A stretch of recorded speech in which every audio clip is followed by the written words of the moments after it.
लहरों से डर के नैया पार नहीं होती, कोशिश करने वालों की कभी हार नहीं होती। तो फ्रेंड्स, मैं खुशबू पांडे आप लोग का बहुत बहुत स्वागत करती हूँ। तो फ्रेंड्स, आज हम उस बिंदु पे चर्चा करने वाले हैं जो हर इंसान अपने जीवन में चाहता है। हर कोई चाहता है कि मुझे सफल होना है। मैं आज इसी पे आप लोग के साथ चर्चा करने वाली हूँ।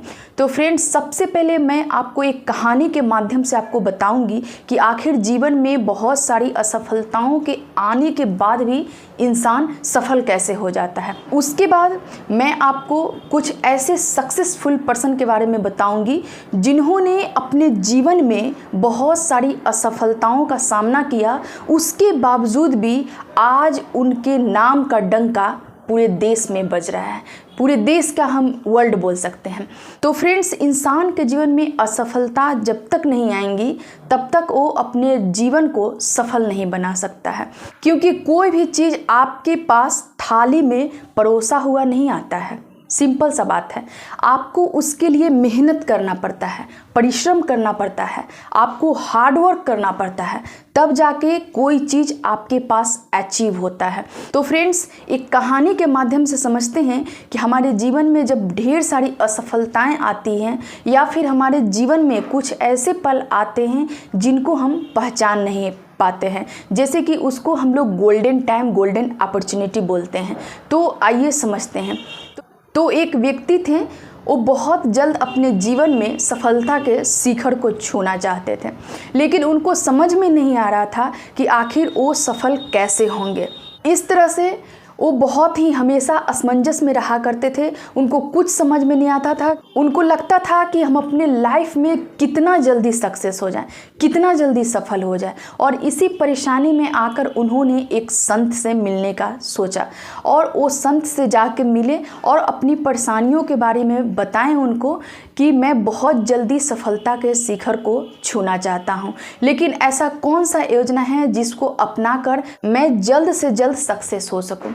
तो उनकी बातों को सुनकर संत मुस्कुराने लगे और मुस्कुरा कर कहें कि मैं जो कहूँगा वो तुम करोगे। तो उन्होंने कहा कि हाँ ठीक है, तुम एक काम करो, एक गुलाब का फूल मेरे लिए लेकर आओ, लेकिन शर्त ये है कि जो गुलाब के फूल को तुम पहले छोड़ोगे उसको नहीं तोड़ना है, चाहे तुम कोई भी लेकर आओ। और इस तरह से वो व्यक्ति बाग में जाता है और पहला दिन एक गुलाब के फूल लाके दे देता है। फिर संत बोलते हैं दूसरे दिन भी एक और लेकर आओ, और दूसरे दिन जब वो बाग में जाता है तो बहुत ही सुंदर खिला हुआ उसको गुलाब का फूल दिखता है, लेकिन जब वो आगे की ओर अपने सर को करता है तो वहाँ उससे भी अच्छा गुलाब का फूल उसको दिखता है। और इस तरह से करते करते वो हर गुलाब के फूल को छोड़ते चला जाता है। अंत में एक पौधा बचता है गुलाब का, उसमें एक ही फूल होता है जो कि एकदम मुरझाया हुआ, सूखा हुआ होता है।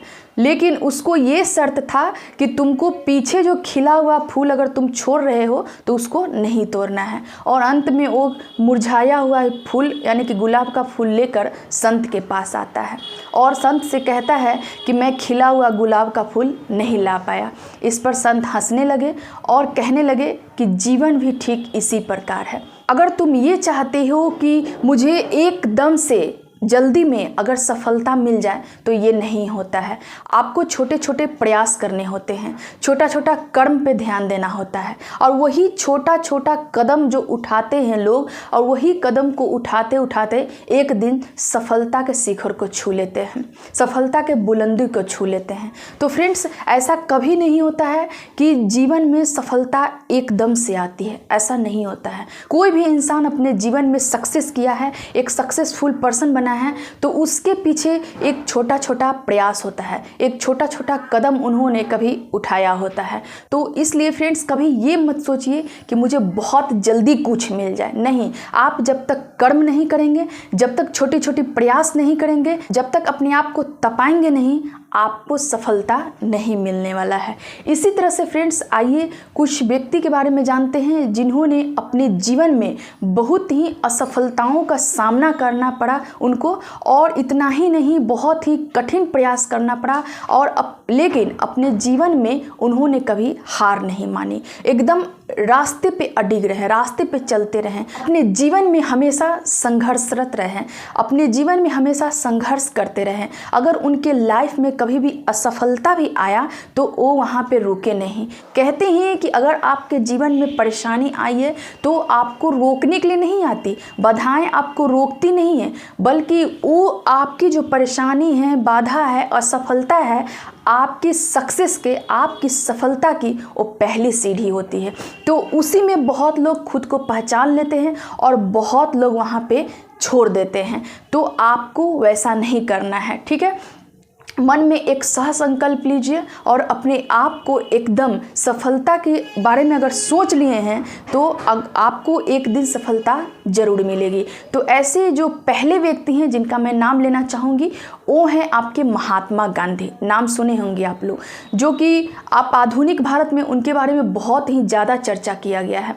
तो फ्रेंड्स, महात्मा गांधी एक बहुत बड़े बैरिस्टर थे, उसके बावजूद भी वो सही ढंग से मुवक्किल के साथ बहस नहीं कर पाते थे, वो सही ढंग से सवाल जवाब नहीं कर पाते थे। और इस तरह से उन्होंने एक दिन ठाना कि वो दक्षिण अफ्रीका चले गए और वहाँ जाके राजनीति में अपने कैरियर को बनाया। ये आसान नहीं था, ये जितना मैं कह रही हूँ, जितने अच्छे से मैं कह रही हूँ कि बहुत ही आसान हो गया, वो आसान नहीं था। बल्कि जब वो दक्षिण अफ्रीका गए तो वहाँ पर उनको काफ़ी चुनौतियों का सामना करना पड़ा, काफ़ी वहाँ पर परेशानियों का सामना करना पड़ा, वहाँ पर उनको भेदभाव का सामना करना पड़ा। उसके बाद ही कहीं ना कहीं वो राजनीतिक के रूप में उभर कर सामने आए। और जब वो भारत आए तो यहाँ पे बहुत सारे सत्याग्रह किए। 1917 का चंपारण सत्याग्रह जो उन्होंने बिहार से स्टार्ट किया था, देखिए वो कितना सफल रहा।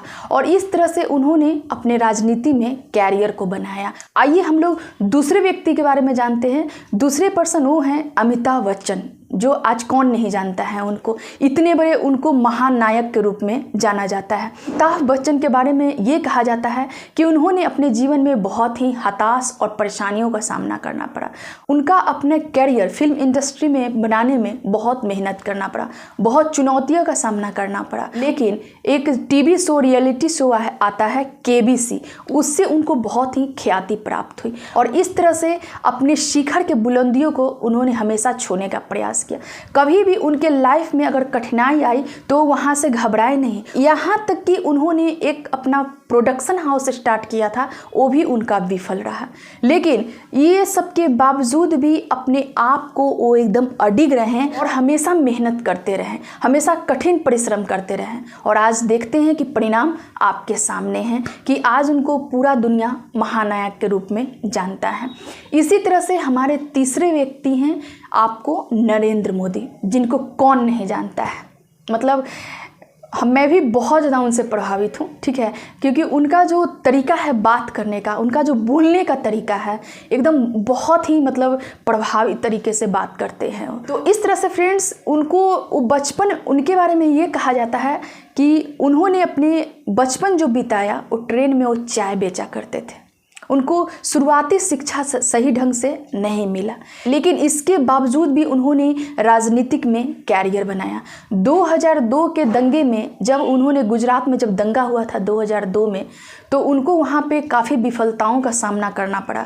क्यों? इसके पीछे रीज़न ये था, उनको प्रशासनिक जानकारी का वहाँ पे अभाव देखा गया और इस तरह से गुजरात में मुख्यमंत्री के रूप में कार्य करते हुए उन्होंने बहुत ही ख्याति प्राप्त की। और आज आप लोग के सामने हैं कि आज भारत जैसे विशाल देश के प्रधानमंत्री नरेंद्र मोदी हैं।